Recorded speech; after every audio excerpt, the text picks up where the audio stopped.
Bonjour, ici Justin pour Ciné Techno et aujourd'hui je vais vous parler de la première saison du Trône de Fer, version française de Game of Thrones, The Complete First Season en combo 4K et copie numérique. Créée par David Benioff et D.B. Weiss, la série met en vedette Sean Bean, Peter Dinklage, Emilia Clarke, Kit Harington, Lena Headey, Nikolai Coster-Waldau, Sophie Turner et Macy Williams. Distribué par HBO, le coffret est disponible en magasin depuis le 5 juin 2018.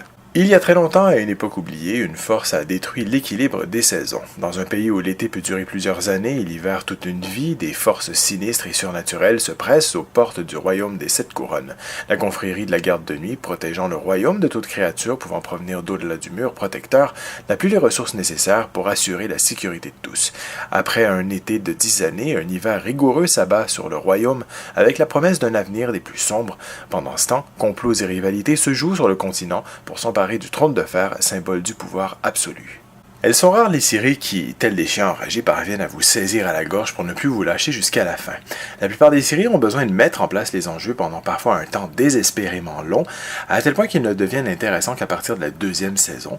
D'autres au contraire vous happent dès le début avant de s'effriter avec l'âge. La première saison de Game of Thrones est un véritable modèle. Pas de perte de temps ni d'ellipse, les événements débutent, les enjeux se mettent progressivement en place, mais l'ingéniosité de la série est de renouveler ces enjeux à chaque épisode. Je veux dire par là que les twists sont légion, la bataille pour le trône de fer connaît des rebondissements redistribuant toutes les cartes. La tension dramatique est palpable, aidée par un casting de toute beauté dirigé par un Sean Bean impeccable dans le rôle d'Eddard Stark. Plus les épisodes défilent, plus la série se bonifie pour atteindre l'excellence épisode après épisode, saison après saison.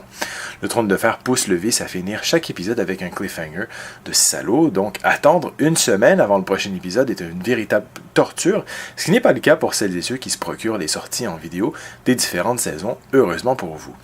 De plus, gardez bien en tête qu'étant adaptée et plutôt fidèlement d'après les lecteurs, la série n'est pas soumise à des contraintes marketing, ainsi donc les personnages les plus populaires peuvent mourir, contrairement à 99% des séries qui ne font jamais mourir leur star sauf à la fin de la série.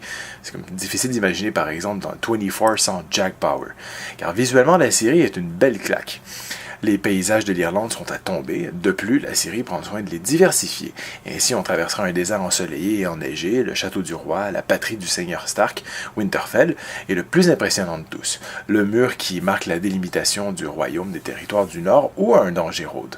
Ce mur, haut de plusieurs kilomètres, en mettra plein la vue. Les costumes sont toute beauté, entre les robes des dames et les armures des hommes. Tout est fait techniquement pour qu'on y croit, et on y croit dur comme fer. Chaque personnage a sa place dans ce monde où les maisons luttent pour prendre la main du royaume.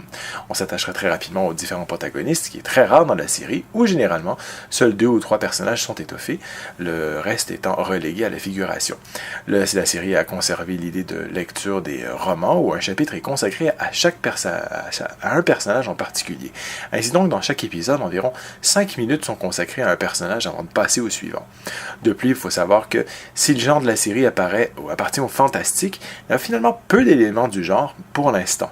Dans la première saison, on est plus proche d'un drame historique au Moyen-Âge que du Seigneur des Anneaux, malgré certains éléments. Les dragons avaient existé, magie noire brièvement abordée et autres que je ne citerai pas pour ne pas spoiler. Le véritable sujet de la saison étant le jeu pour le trône, d'où le titre original Game of Thrones. Étonnamment, la version en 4K de la saison n'a rien à envier à son équivalent Blu-ray qui était déjà vraiment exceptionnel. Certains niveaux de détails sont bien sûr très bien améliorés, tout comme certains tons noirs qui sont plus riches, et il y en a beaucoup. Par contre, le transfert peut rendre certains effets spéciaux un peu moins crédibles étant donné la plus haute définition de l'image et les détails qui sont rehaussés. Par contre, les fans seront toutefois heureux de trouver une piste en anglais Dolby Atmos qui n'était présente que dans la version Steelbook sortie il y a quelques années, et donc sortie en version limitée, donc moins disponible.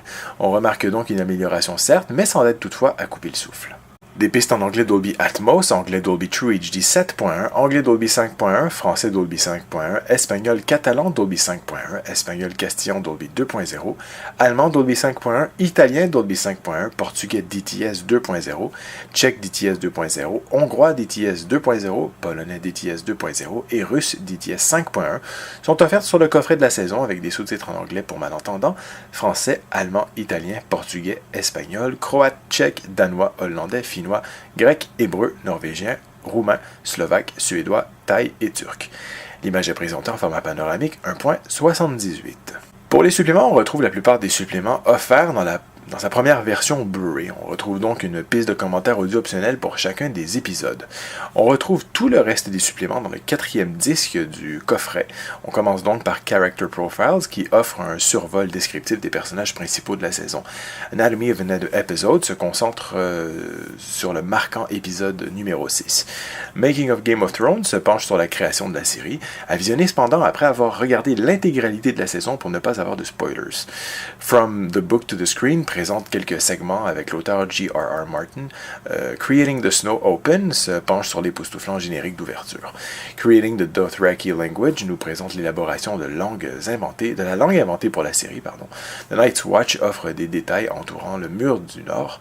Histories and Lore et plusieurs segments animés qui illustrent divers aspects de la mythologie de la série. Enfin, Cast Auditions nous présente les auditions de certains des actrices et acteurs de la série. Une copie numérique en HD de la saison est offerte sur iTunes et ultraviolet. Sans aucun doute l'une des meilleures séries du nouveau millénaire, Game of Thrones a toutes les qualités qu'on demande d'une série et aucun défaut. Background étoffé, personnages riches, décors époustouflants, intrigues aux twists multiples mais jamais improbables. On attend avec impatience les prochaines sorties en 4K des saisons suivantes, sans parler de l'immense dernière saison, prévue l'an prochain qui promet d'être un spectacle plus que mémorable. C'était Justin, merci et bon visionnement!